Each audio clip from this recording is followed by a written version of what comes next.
Nithyananda Paramashivoham Om Nithyananda Paramashivoham Om Nithyananda Paramashivoham Om Nithyananda Paramashivoham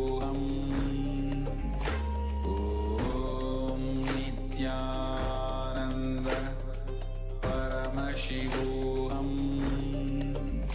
Om Nithyananda Paramashivoham Om Nithyananda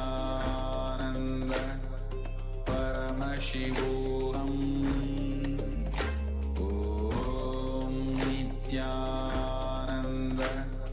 Paramashivoham Om Nithyananda Paramashivoham Om Nithyananda Paramashivoham Om Nithyananda Paramashivoham.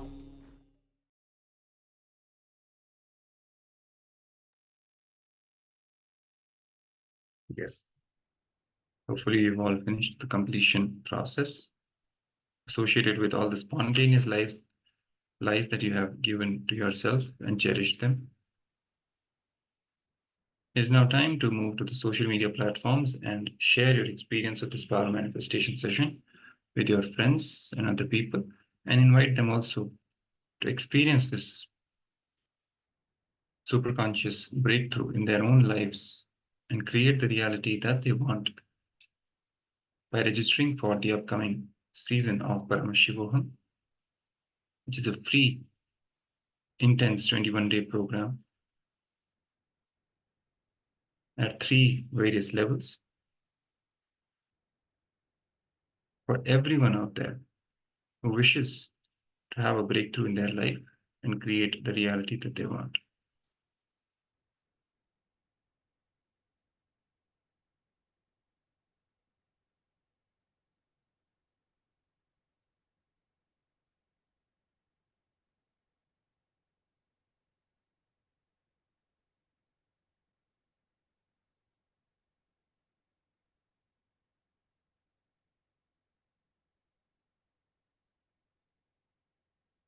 Yes. So we will now be moving to the next segment of today's series of sessions on how to manifest fulfilling relationships in our lives, how to experience true love in our lives. And talking about love, the next session is going to be the powerful cognitions revealed by Swamiji on how loving ourselves first is a major key in experiencing true love with and within our relationships with others. How loving yourself is more important than experiencing love with respect to others. So let's dive in and see what Swamiji has in store for us in this upcoming session.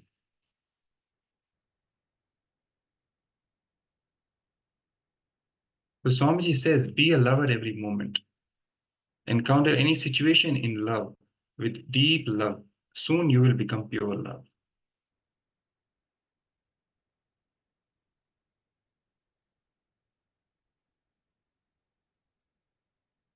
Whether it is a person or your work or a passerby or God or anything, just encounter it with deep love for love's sake. If you are a painter, just be completely in love with painting. If you are a dancer, be completely in love with dancing. If you are working with your computer, treat it with utmost love and become lost in it. Just be completely sincere and completely in love every moment.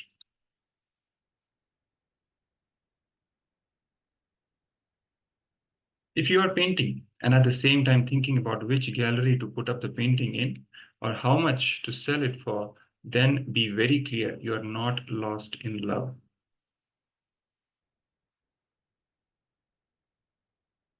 You are in love only with some particular thing, which is money. In this case, if you are dancing while calculating what you will get once you finish the dance, then be very clear, you are not lost in love.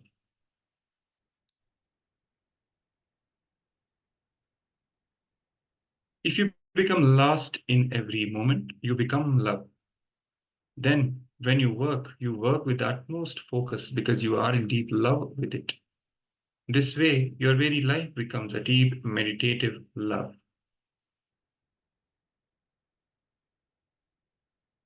Then you start feeling, relating, and respecting everything as a living being, just as you are.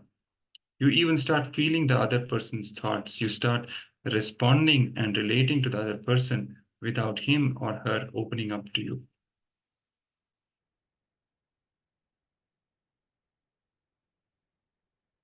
You feel like cosmos is a translucent, ever-living present. You have tremendous intelligence. You know exactly how to connect to things. Such is the power of love.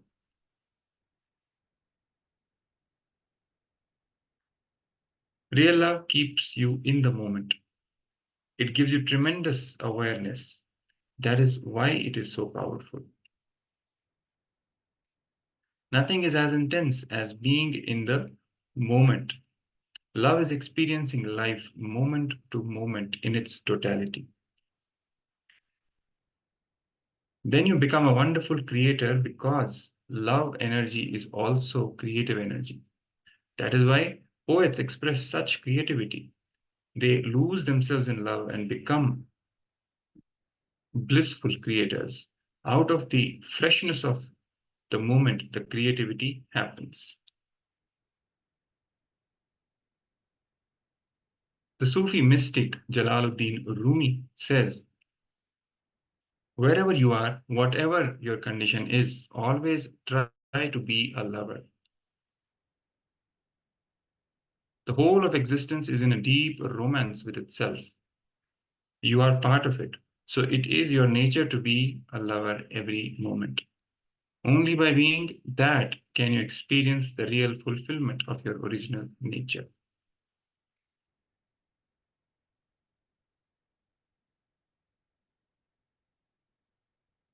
The big problem today is that most people don't love themselves.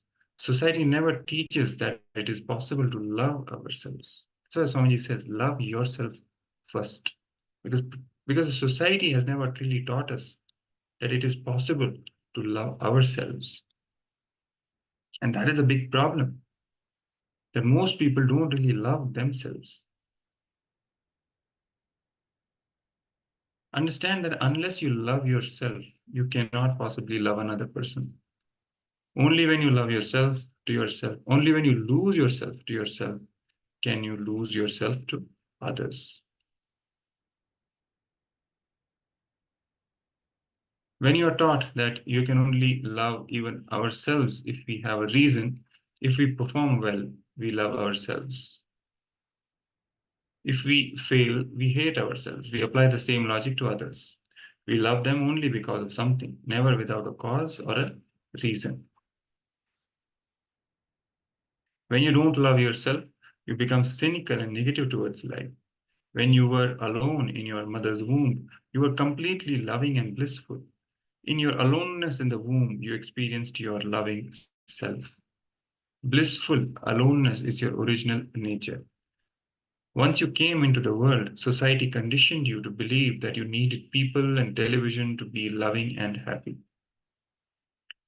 It never nurtured your original quality. Your original quality is blissful aloneness. If you get back in touch with that, you will settle down and feel peaceful and related and relaxed within yourself.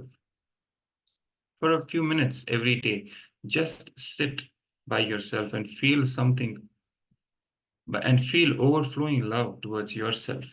Feel what a wonderful being you are. Feel how much you have taken yourself for granted. Feel yourself as part of existence and love yourself for it. Melt with the feeling of love for yourself. If you practice this every day, you will see that where you were once hard and self-centered, now you have become soft and loving. When you deeply settle down within yourself with peace and love, bliss will explode in you. When your nerves are clean, when your nervous system is cleaned by peace, bliss will explode. You will start expressing the same bliss that is expressed in the master's body language. Then when people love you, you don't feel guilty or unworthy, because just as they love you, you love yourself too. You become ready to receive love from others. Usually when others show love to you, you feel guilty or unworthy because you don't feel you are worth being loved. Once you settle within yourself with deep love, you will receive others' love with joy. Love existence and feel it loving you. Existence is not a thing, it is a living energy being. Every single tree, every single stalk of a plant responds to your love and hate. Your every thought it responds to. When you start loving existence, it becomes responding to you. It begins responding to you in beautiful ways. You start rising above all the differences around you, differences between people, situations, emotions, between anything and everything. Everything merges into unity, and that is the truth. Everything is part of one whole, and love is the only thing that can make you realize this truth. If you begin to live with a little respect and love for existence and all its creations, you will be able to recognize these things happening in your own life as well. Nature will simply reciprocate your love in many beautiful ways.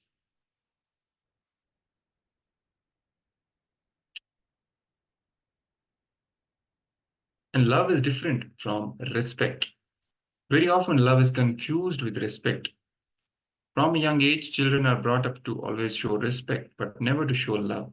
You can hear people touch the children, you should respect. Sorry, you can hear people teach the children, you should respect your elders. You will hardly hear, you should love your elders. That is a problem.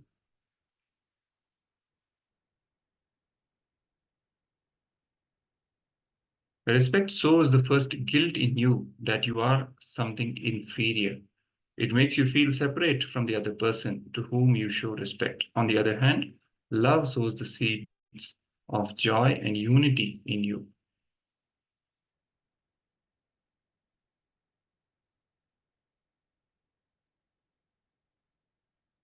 It makes you feel connected with the other person and with everything in existence. With respect, there is fear. With love, there is authentic respect as well as the scope for deep understanding to happen. Any stone heart can be melted with love. Only love can melt your hardness. Only love can keep you porous. Respect creates distance between you and the other. Love bridges the distance between you and the other. Respect is easier, but not real.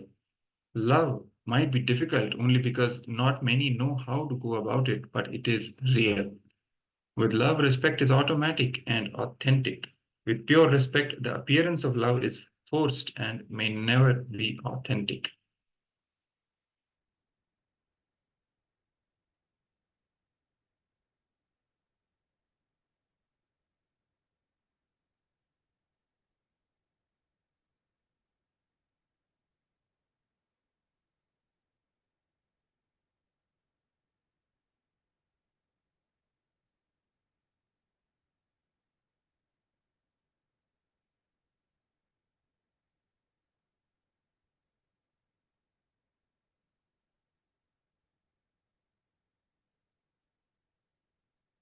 So we now come to the end of this segment. These higher truths revealed about how loving yourself is something which society never teaches us, but is the most important and central aspect of living in a peaceful and blissful way, of getting back to our original loving nature.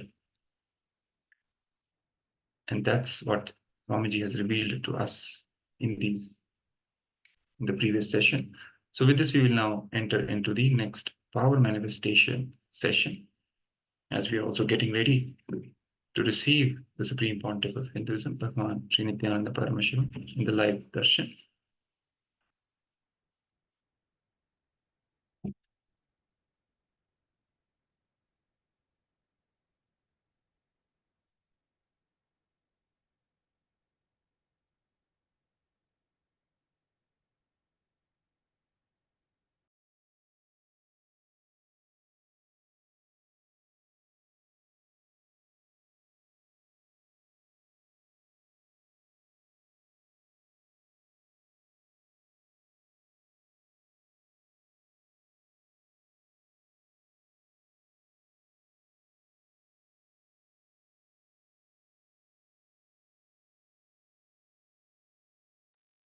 So yes, let me project the slides for all of you so that we can begin with the next round of power manifestation.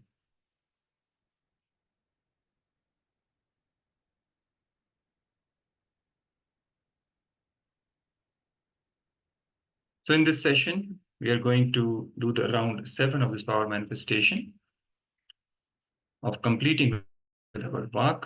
In this round, we are going to scan your Vak to see all the spontaneous lies you told to others and cherished it, and then complete with it. See, in the previous session, in the previous round of power manifestation, we scanned our Vak to see all the spontaneous lies we told to ourselves and completed with those lies. Now, in this segment, in this round, you're going to scan your throat center again, your Vak again, to see all the spontaneous lies you told to others and cherished them. And then we're going to complete with them.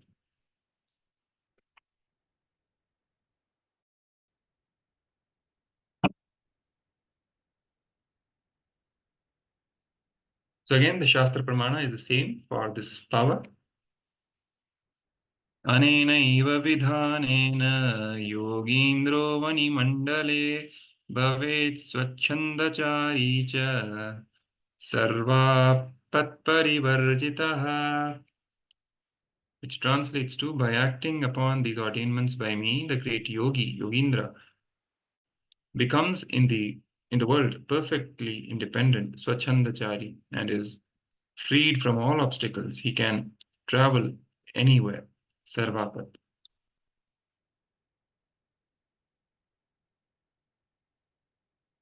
The power manifestation instructions being projected for all of you on your screen. Let's put the Jnananjana between our two eyebrows. If you don't have a Jnananjana, that's fine. Bring awareness in between your two eyebrows. Connect with Swamiji and start chanting Mahavakya along with the audio which I'll be playing.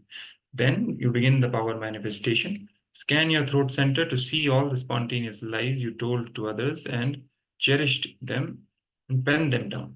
And then once you've penned it down, consciously complete with all these lies. So let's begin this round of power manifestation.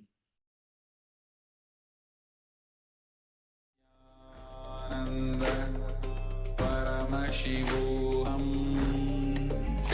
Om Nithyananda Paramashivoham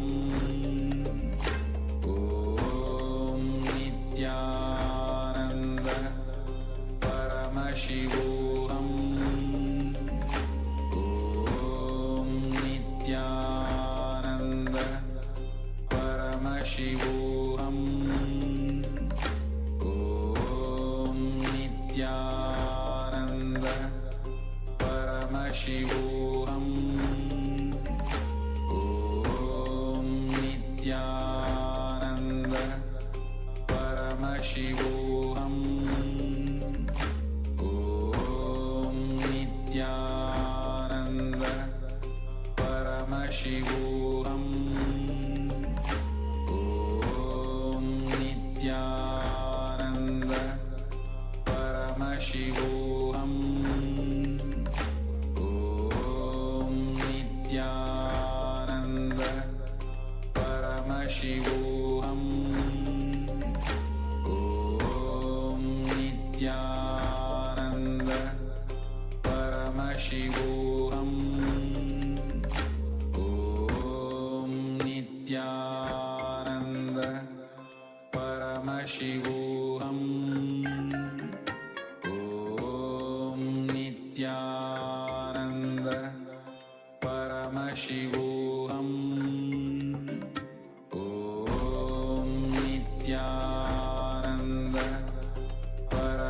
Paramashivoham.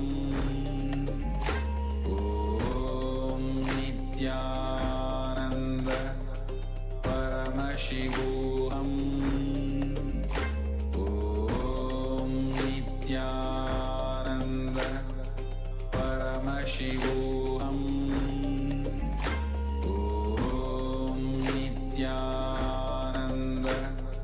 Paramashivoham. Om Nithyananda. Paramashivoham. Om Nithyananda. Paramashivoham. Om Nithyananda.